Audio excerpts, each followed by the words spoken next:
Nasa 6th day na po tayo ng ating simbang gabi.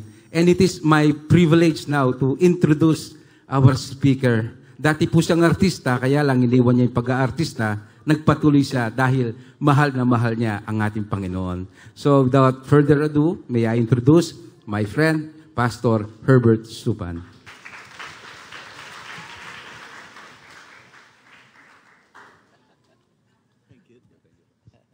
Thank you so much po, Brother August. Magandang gabi po sa bawat isa. Ayan, welcome po sa ating ika-6 na gabi, na ating pong simbang gabi. Ano po, sa lahat po ng mga nasa online, pinagpalang gabi po sa bawat isa. Advance Merry Christmas po. Sige po, i-bless po niyo yung katabi niyo, sabihin sa kanya, God bless you, brother. God bless you, sister. Amen. Ayan.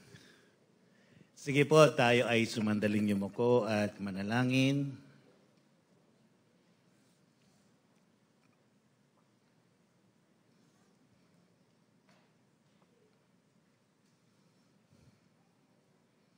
Sa gabing ito, aming Ama, dalangin namin na mabuksan ang amin pong mga pangunawang espiritual at ikaw ay aming makita at maranasan. We pray for personal encounter with Jesus tonight. In Jesus' name we pray. Amen and amen. Okay. Sa gabi pong ito, ang atin pong pag-aaralan is about the wonder of God's timing. The wonder of God's timing. God's time is the best. God's time is the best. Once you do things in God's time, you will have the best.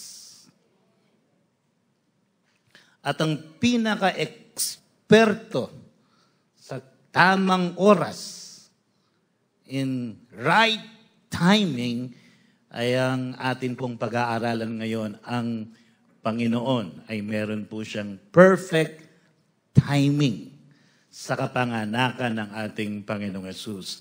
God's sovereignty at the birth of Jesus Christ. Okay? Titignan po natin yung timing ng kapanganakan ng ating Panginoong Hesukristo. Una po, titignan natin yung on the political, cultural, and spiritual world when our Lord Jesus was born. Ang paghihintay ng kapanganakan ng tagapagligtas, ng deliverer ng bayang Israel ay masyado ng napakatagal. Sapagkat ang bayang Israel for so many years, sila po ay nakakonquer. Sila po ay nasasakop ng iba't ibang bansa. And they are waiting for the deliverer. Naghihintay sila na maitayo ang bayang Israel. At ang prophecy, merong maipapanganak na magdadala ng kalayaan sa kanila. Pero yung in-expect nilang oras ay hindi nangyari. Meron po ba tayong matagal nang hinihintay at hindi pa rin nangyayari? Meron bang na-wrong timing sa sitwasyon natin sa buhay natin ngayon?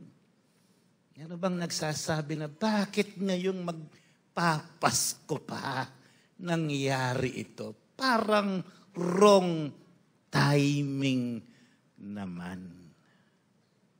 Sa inyo na perfect ang lahat ng nangyayari sa buhay nyo, sa pagdating ng Pasko ay ako. I-enjoy po ninyo yan. Ano? Kayong Kapampangan, pakahanam naman mo every part of it because that is God's gift to you. Kaya lang, kung ikaw ay nasa sitwasyon na naaring meron kang in-expect na magbo-boom yung business mo, pero hindi nangyari, nalugi ka pa. O kaya ay ikaw ay nawalan ng mahal sa buhay, o maaring na broken heart ka, o anuman ang sitwasyon meron ka, meron pa ring dahilan para mag-celebrate ng Kapaskuhan. Why? Because God's time is perfect. Sa kapanganakan ng ating Panginoong Hesus, ay makikita po natin inihanda ng Panginoon bago maipanganak ang political, cultural, spiritual world bago po si Jesus ay dumating. Una, tignan natin. There is what we call Pax Romana. Sa panahon pong iyon, napakaganda ng timing dahil meron pong Pax Romana. Ang ibig sabihin po ng Pax Romana, there was freedom of movement. Pangalawa, there was freedom of religion. Sa panahong si Kristo ay maipapanganak, ibinaba po itong Pax Romana. Ikalawa, Greek was the universal language and most people then know and speak the language. Kamukha po tayo ng mga Pilipino, meron tayong iba't ibang dialect, ano? O mas nagkakaunawaan tayo sa Pilipino. Kung pupunta naman tayo sa ibang bansa, mas universal language ang English. Sa panahon nila ngayon, nangyari po na ang Greek ay ginawa pong universal language at karamihan sa mga tao ay yun ang kanilang sinasalita. This is very, very important sapagkat sa pagdating ng Panginoon, kung isishare ang mabuting balita, kung isishare ang kaligtasan as deliverer, dapat nagkakaintindihan. And it is at this very moment na ginawa pong universal language ang Greek. Ikatlo po, the roads and the infrastructure are developed already so that travel is easier and faster, including sea travel. Ang laki po ng development na kung saan madali pong magbiyahe from one place to the other, kasama na po yung sea travel sa kanilang kapanahunan. Alam po nyo, yung Pampanga ngayon, nagbo-boom eh. No? Ang dami po mga daan na ang gagandang nagagawa. Alam po nyo, nung kapanahunan po namin na medyo bata-bata pa, yung Pilar Village parang remote place na. Pag magagaling ako ng San Fernando, pupunta ng Pilar Village, parang ang layo. Ngayon, grabe, sentro yung Pilar Village sa development. Apat po, bago po yung pangapat, it was also the introduction of the postal service which meant that communication was so much easier. Pangapat, there was also a religious and moral searching of the Mediterranean world for the true God and fellowship with Him. Meron pong paghahanap. Yung mga hindi mananampalataya, meron pong pananapik, paghahanap sa tunay na Diyos. Pagkilala sa katotohanan. So, the spiritual atmosphere sa kapanahunan ni Jesus na-iset.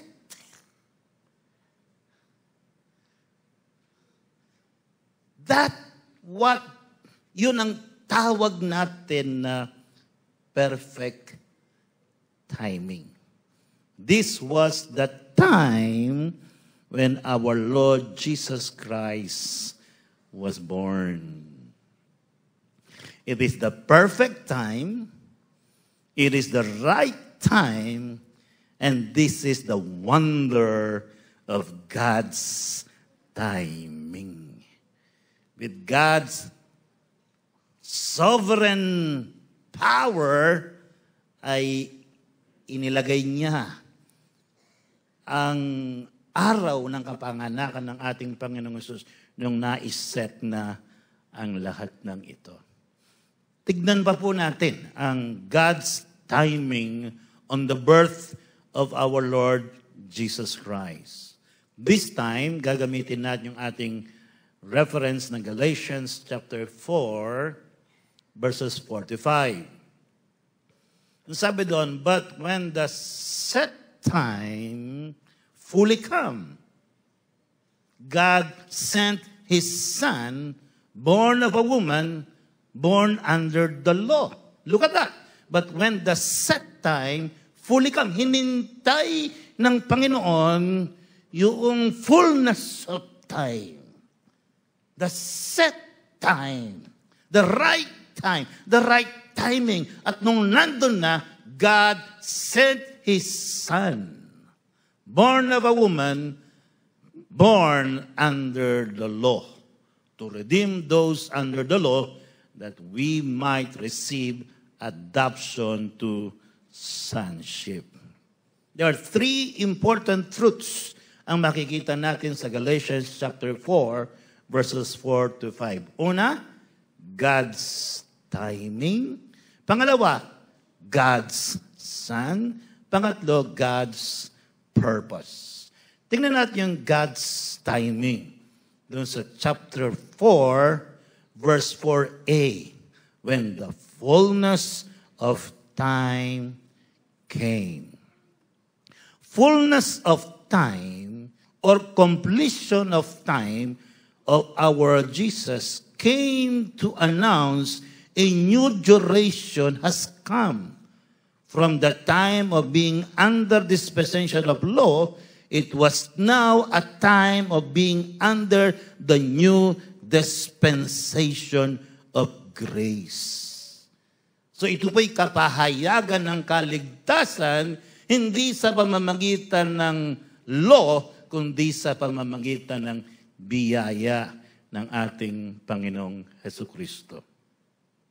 Sa ating buhay, kagaya ng ating Panginoon, napakahalagang natatimingan natin ang ating buhay. Palagi nating sinasabi, God's timing is perfect. Ano ba ang kailangan nating gawin para hindi natin ma-miss yung God's timing? Una, we need to wait for God's timing. We need to wait for God's timing. Ang Panginoon, naghintay siya. Fullness of time. Bago niya padala ang kanyang bugtong na anak.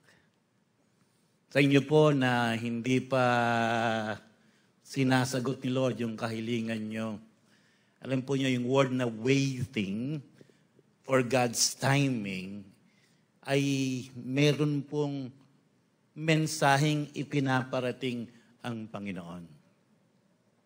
Kami po ni Mrs. nung kami po ay mag-asawa na nasa 27 ako, 28 siya.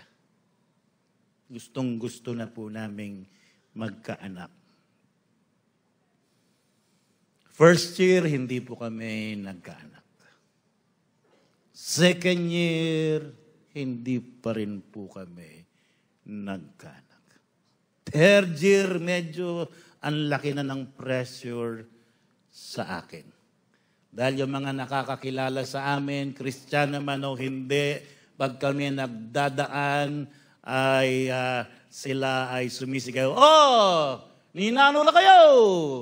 Nagpaano na kayo? Ba wala pa kayong anak? Yo! Minsan ayaw ko nang dumaan doon sa lugar nila. Lord naman, ibigay mo na yung anak namin. 4th year, wala pa rin. Natandaan ko, merong isang kapatid na lumapit sa amin at pinag-pray kami, mag-asawa. At ang saya, Panginoon, bigyan na po ninyo ng anak ang aming pastor at Sister Presi para makumpleto na ang kanilang buhay. I claim it. And then, finally, on the 5th year, wala pa rin. Wala pa rin. Sabi ko, ano ang problema?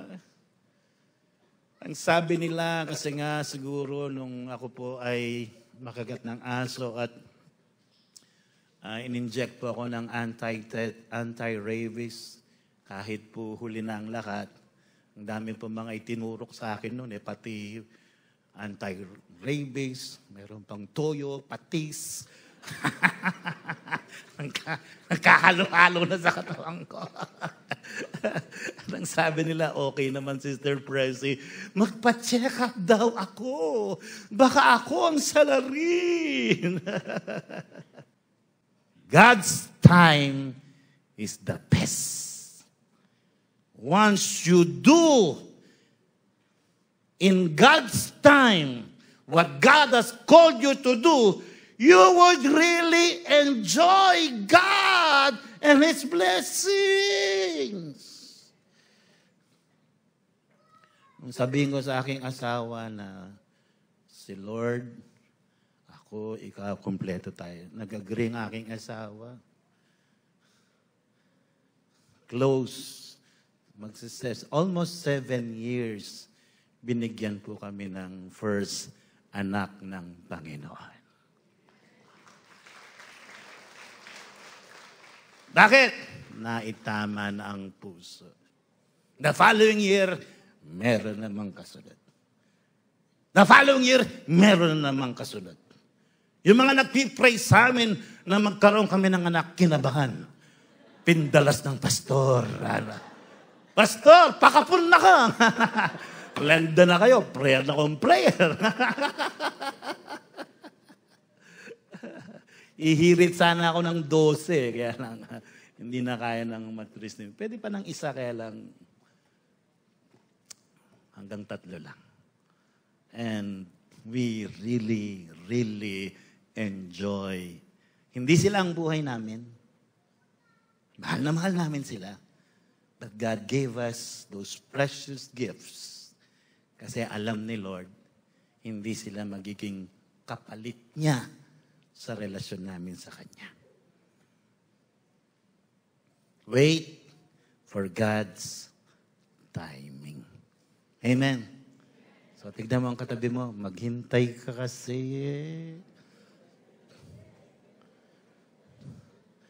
Lalong-lalo na yung medyo nahihiwan sa biyahe. Huwag kayong mag-alala.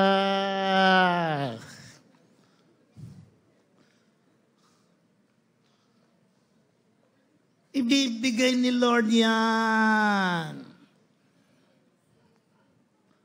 Pangalawa, trust God's timing. Trust God's timing. Alam po ninyo, sinabi ko sa inyo yung mga nangyari in preparation sa kapanganakan ni Kristo. No? Pero, kina Maria at Jose, para itong wrong timing. Parang yung nangyayari sa wrong timing kasi sa panahon na yung anghel kausapin si Maria na magkakaanak siya, engaged na sa kay Joseph. Wrong timing kasi pag ang babae noon nabuntis, na walang asawa, skandalo. Maging sa panahon naman natin ngayon, hindi po ba? Nakisip na si Joseph, ay, iwanan ko na lang ito.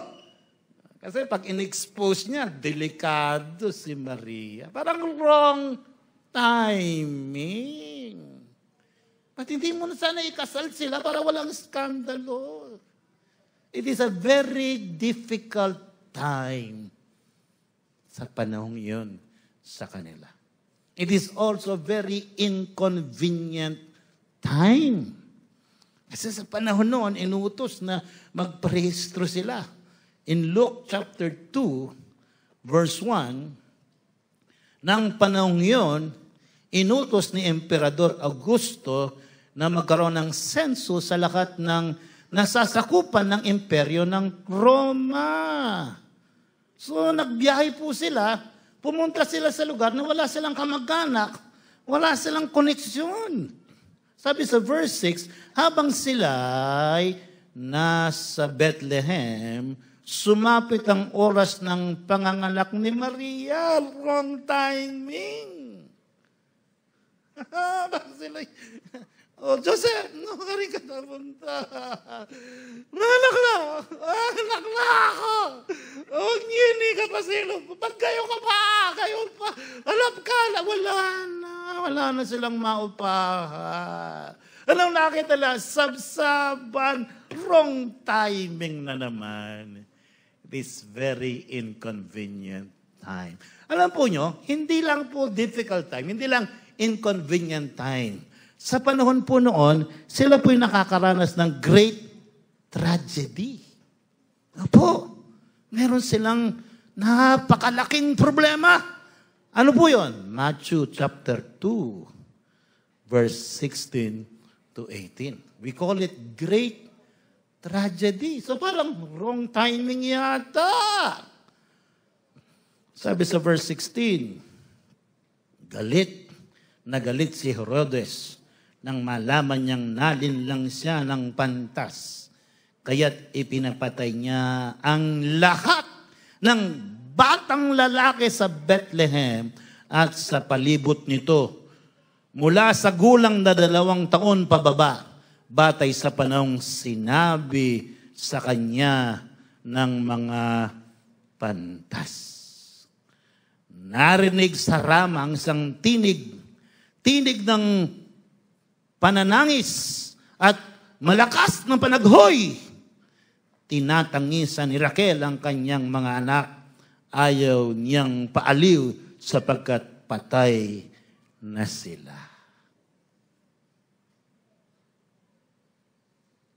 Great tragedy.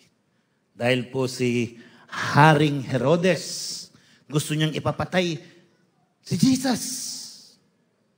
Ginagamit ni Satanas si Herodes para hindi mabuhay ang tagapagligtas.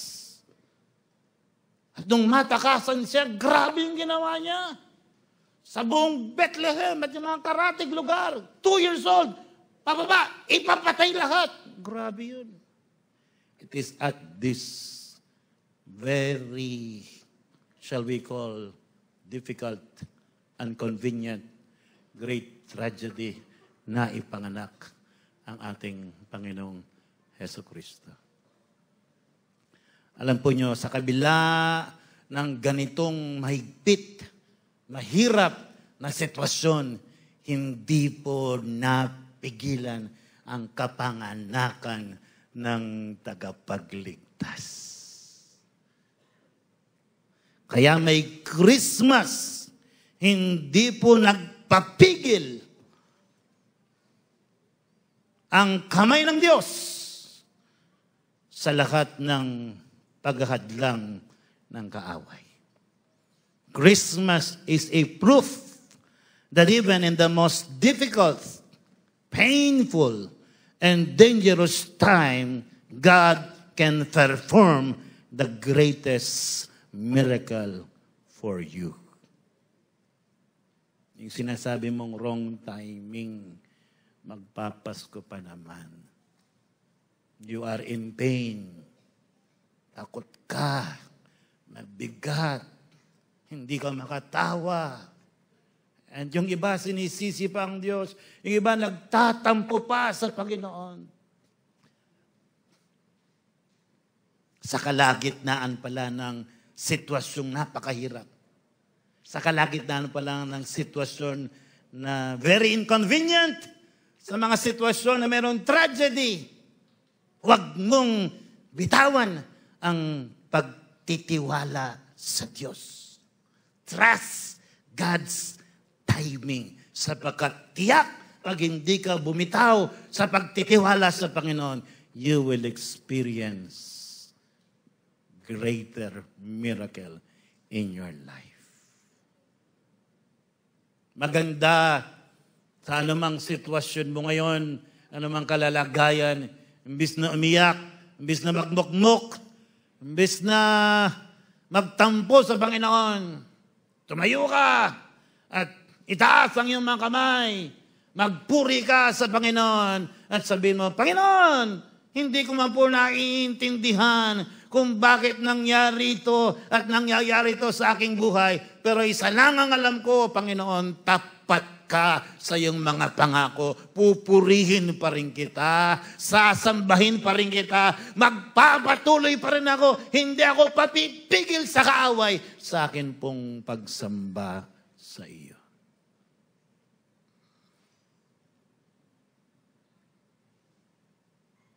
Hindi tayo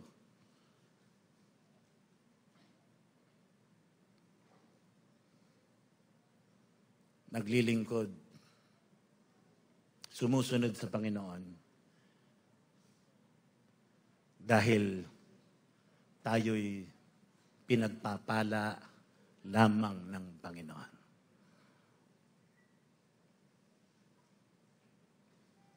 May mga pagsubok na dumarating sa buhay natin. Na kung minsan, kahit kami ng mga pastor, ay hindi namin kayang ipaliwanag ba't nangyayari yan. Pero ito ang tiyak. Yung mabigat na sitwasyon yan, sigurado ang ending niyan, great blessing. Nung ako po'y makagat ng aso, ang dami kong tanong kay Lord. Nagsiserve naman ako, ba't ako nakagat ng aso? Ang daming aso, ba't yung may rabies pa? Ang daming kanto, ba't yung kanto pa na nandun, yung ngokong na asong yun? Ang daming oras, ba't yung pang-oras na yun? May shortcut, ba't nag-long cut ako para masalubong ko yung asong yun? Lord, bakit? Bakit? Bakit? Bakit? Pagbabalikan ko ngayon yun, mga kapatid, sasabihin ko, Lord, maraming salamat. Nakagat ako ng aso na may rabies. Salamat yung kantong yon, doon ako dumaan. Salamat yung oras na doon lumabas. Imagine, nakakulong na sa loob. Nakabakal. Tapos nakalak. Lumabas. Kung hindi sa asong yon, baka tama si Paring August, baka tinuloy ko na yung aking pag-aartista.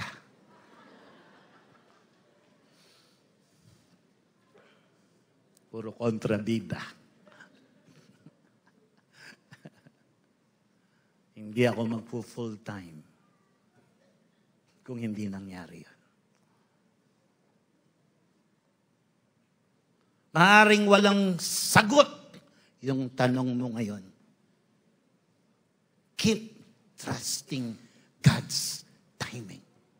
In His time, He makes all things beautiful in His time. While waiting, serve the Lord. While waiting, worship the Lord. While waiting, have personal relationship with God. While waiting, prepare yourself. While waiting, ask God for what is the lesson. Anong dapat itama? Anong dapat ihanda sa ating buhay. Christmas is a proof that God's promises can be trusted.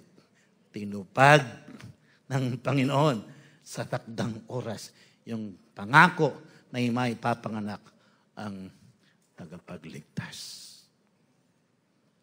Pangalawa, tingnan natin yung God's Son. Galatians chapter 4. Verse 4, God sent His Son, born of a woman, born under the law. Our Lord Jesus was both divine and human. God sent His Son, that is the divine side of Jesus, born of a woman. That is the human side of Jesus. That's why He is the only mediator between man and God. Ikatlo po, God's purpose sa verse 5, so that He might redeem those who were under the law, that He might receive the adoption as sons and daughters. Our Lord Jesus came, number one, to redeem us from all of our sins. Hallelujah. Pangalawa, to receive the adoption as sons and daughters by His precious blood. Ito, hindi po ito prophetic. Hindi ito prophetic. Sasabihin ko to, parang nakita ko lang, naramdaman ko lang, from the last part ng 2023 to 2024. Ito po yun. 2024 is a year of unusual open doors. Unusual open doors. Ba't ko po nasabi to? Kasi, yung mga hindi dating nagbubukas sa gospel, nagbubukas. Ito pong sa Betis na grabe po yung Catholicism dyan, yung idolatry. Dati pag kami nakapag-share ng isang kaluluwa, pag uwi sa bahay, pinupuntahan na, at sinasabi ko ka nang babalik doon. Ngayon, kakaiba. Kakaiba. Parang kamukha ng kapanganakan ni Jesus. Ang dami mga nangyayari ngayon sa Pilipinas na nasiset yung mga tao at naghahanap ng mga tao ng tunay na katotohanan, yung tagapagligtas, yung solusyon sa buhay nila. Ngayon, pagkakatoka, Katoliko kayo po, kaya nilukob kayo.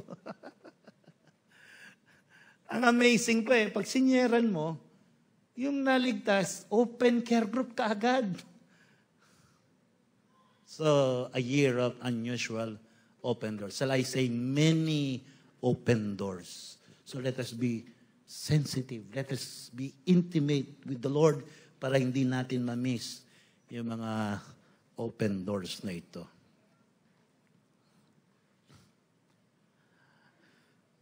Punta tayo sa conclusion. Christmas is a strong evidence that God is sovereign. He's so strong and powerful, and no one can stop His glorious plan for His bride. That is you and me. 1 Corinthians chapter 2, verse 9 says, no eye has seen, no ear has heard, no mind has imagined what God has prepared for those who love Him. Focus tayo na maging intimate kay Lord at mag-grow ng mag-grow ang ating relasyon sa Kanya. Panginoon, sa gabing ito, sa iyo namin ipinagtitiwala ang future namin. Sapagkat alam namin, meron kaming blessed hope sa aming paghihintay. Meron kaming tiyak na pagpapala. Kay Kristo Jesus, merong full of joy, unexpected blessings, above and beyond ang ipagkakalob mo sa bawat isa sa amin. Salamat po aming Ama sa gabing ito. Iniaalay namin sa iyo ang aming buong buhay, ang aming buong puso. Taas po natin ang ating mga kamay sa Panginoon.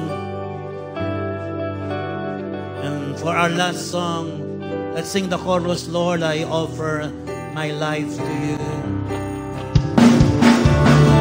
Lord, I offer my life Holy Spirit, to you. Everything I've been through. give us your wisdom. Use it for Give us your your guidance. glory. Lord, I offer my Go ahead, days praise to the Lord. you, lifting my Praise the praise to you. Pupurihin ka, As a pleasing sacrifice.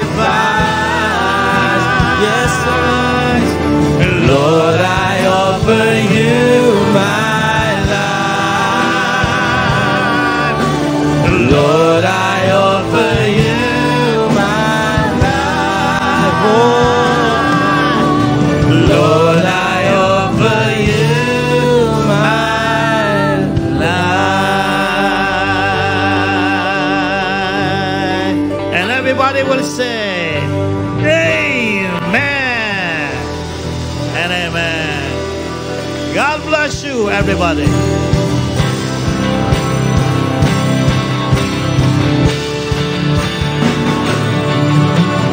Lord, I offer my life to you.